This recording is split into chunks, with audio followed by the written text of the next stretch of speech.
Olá pessoal, estamos de volta aqui ao nosso papo de Excel e vamos trazer aqui uma formatação muito importante para quando se trabalha com dados, tá?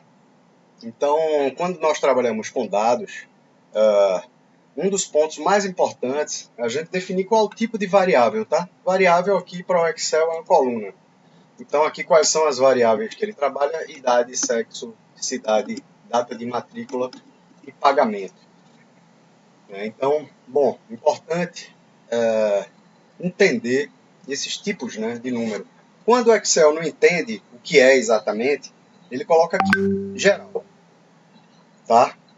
Então, mas é importante que nós marquemos as variáveis da forma que nós queremos, né? Porque nem sempre o Excel vai entender da forma correta e vai fazer a operação da forma correta.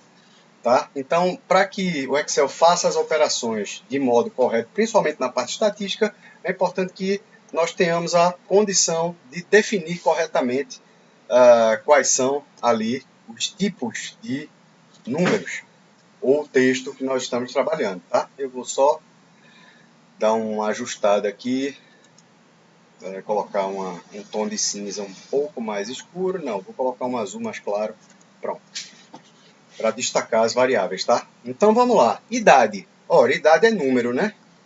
E é um número o quê? É um número inteiro, né? Então vamos lá. Eu vou colocar número, ele vai automaticamente colocar duas casas decimais. Eu não quero. Então eu tenho duas opções. Eu posso tirar por aqui, mas eu não vou por enquanto mexer aqui. Eu vou retirar por aqui mesmo. Você vê a setinha para a direita, né? Um zerinho só. Você vê que ele está reduzindo, então eu vou, tiro duas casas decimais e fica apenas o número inteiro. Eu não tenho idade 25,3, né? Então isso aqui é número, é um tipo de dado. Aqui, sexo, eu botei M ou F. Eu poderia ter botado 1 ou 0. De todo modo, a leitura seria feita como texto, tá? Então aqui ele tem a opção, ó, texto. E eu coloquei aqui. Então o Excel vai entender sempre que isso aqui é texto. Tá? Ele não vai, por exemplo, se eu tivesse colocado 0 e 1, né, para masculino e feminino, ele entenderia ainda como texto, mesmo estando um número aí. Aqui, cidade, São Paulo, Recife, São Paulo, Belo Horizonte, Fortaleza, São Paulo. Né? Então aqui é texto também. Né? Eu já havia formatado aqui, mas então a gente vem aqui no número e escolhe a opção texto. Data, que são muitas opções relacionadas à data, tá? Inicialmente, né, vamos trabalhar com a data simples. Aqui tá como, eu vou colocar aqui como data abreviada, mas eu posso colocar a data completa, né? Então aqui você vê que mudou aqui, né? Que eu selecionei apenas, eu vou voltar, Ctrl Z ou então setinha aqui desfazer.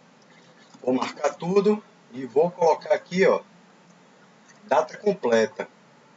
Veja o que vai acontecer.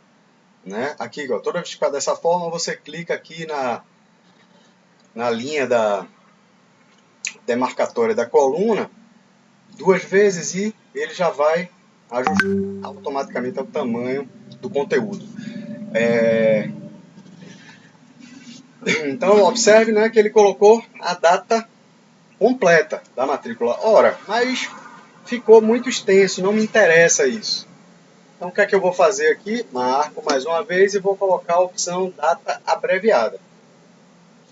Ele já automaticamente modifica a formatação do registro, tá? Lembrando que ele tem um registro completo, né? A diferença é que ele só vai mostrar uma parte desse registro, né? Alinhei aqui centralizado, vou clicar duas vezes e ele vai ajustar perfeitamente aqui a largura da coluna. Ora, mas digamos que você, para a gente falar um pouquinho, continuar dessa questão do formato, digamos que você queira que a coluna, que todas as colunas tenham uma mesma largura, né? Então eu vou marcar tudo aqui, né? Lembra a junção entre linhas e colunas.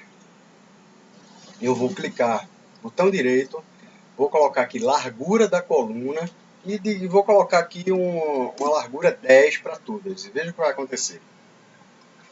Né? Ele ajustou, não ficou legal, né? Então eu vou botar aqui 20. Largura da coluna, eu vou botar aqui 20. E observe que todas as colunas ficaram com a mesma largura, tá? Isso a gente pode fazer do mesmo modo para a linha também.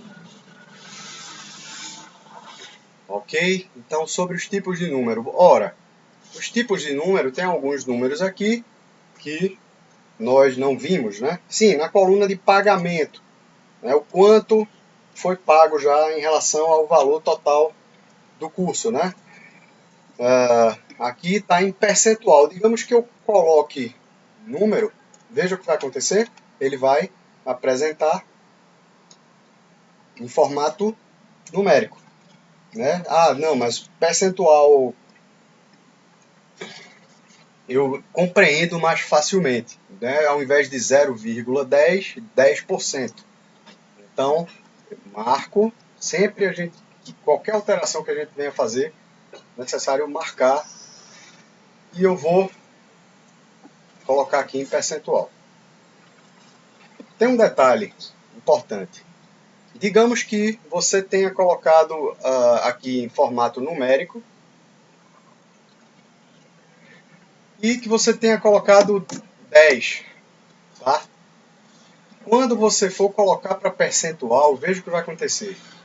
1000%. Ora, porque o Excel ele vai entender dessa forma. Porque por cento é um número dividido por 100, né? Então, se eu coloco 10, né, então está subentendido que é 10 mesmo, não 0,10. Então, se eu quero representar aqui 1000%, sobretudo antes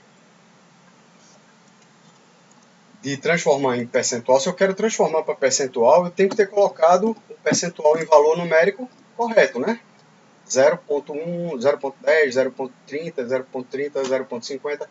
Então, eu preciso ter colocado nessa formatação para que ele entenda corretamente. Ora, mas se já tiver tudo em percentual, se o número já tiver ajustado para percentual, aí não. Aí eu posso colocar aqui, ó, o número ele já vai direto, né, 15. Aí ele já entende que é 15%, né, que é 15 sobre 100. E ele segue tranquilamente. Tá? Existem várias outras formas de número. Ah, sim, essa é muito importante aqui. Então, vou botar aqui uma outra coluna chamada valor. E ele fez isso automaticamente, tá? Quando eu coloco uma coluna que ele percebe que é título, automaticamente ele adota a formatação da coluna do lado. Então, digamos que valor pago tenha sido aqui 500, ou o valor total do curso seja 500, por exemplo.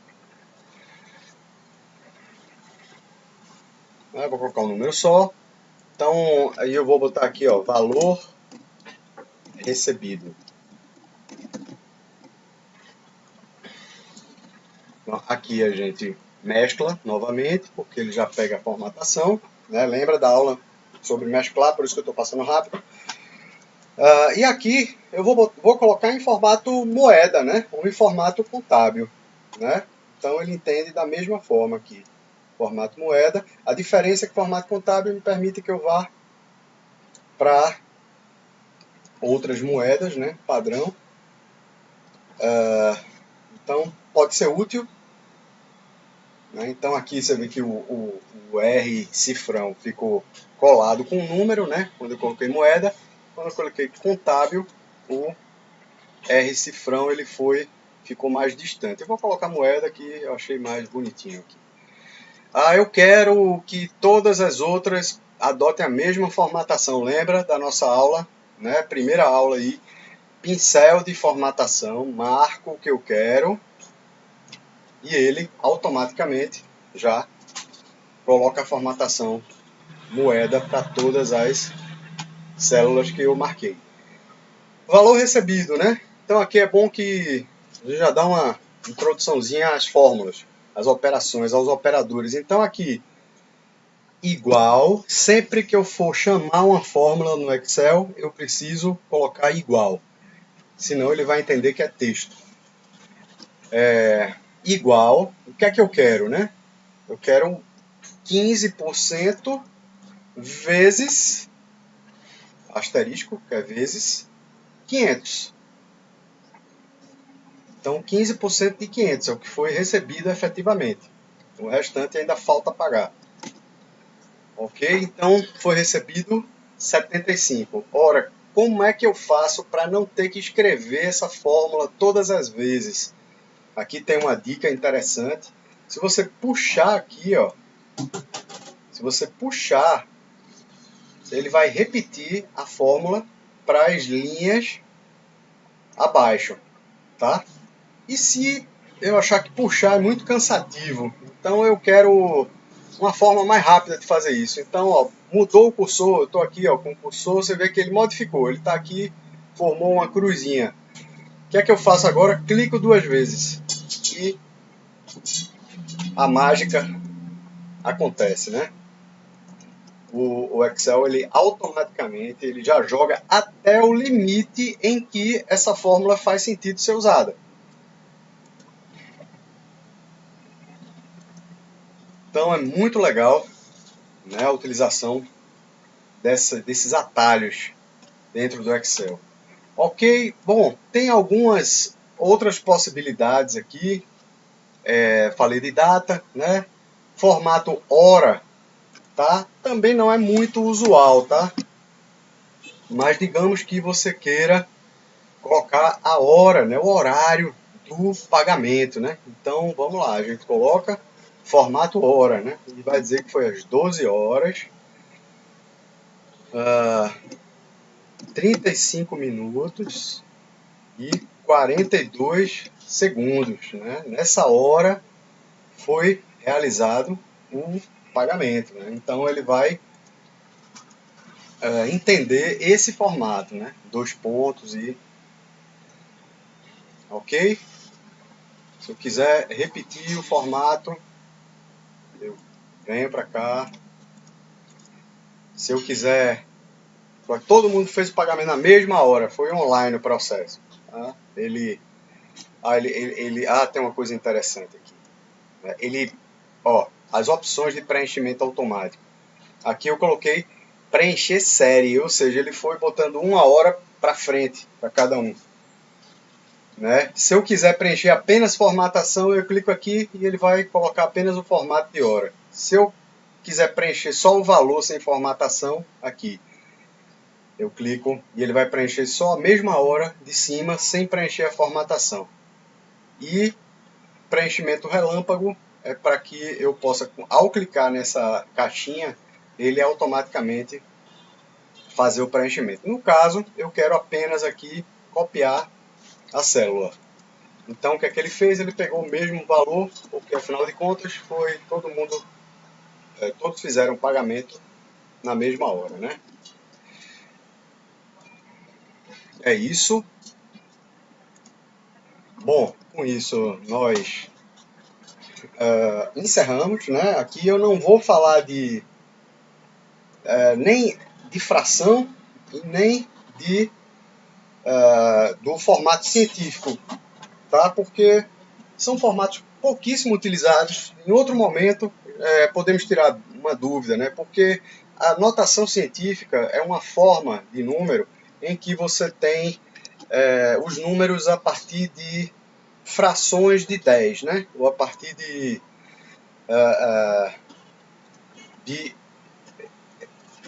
expoentes que são associados ao número 10. Por exemplo, em notação científica, ao invés de 100, eu colocaria 1 vezes 10 elevado ao quadrado, né?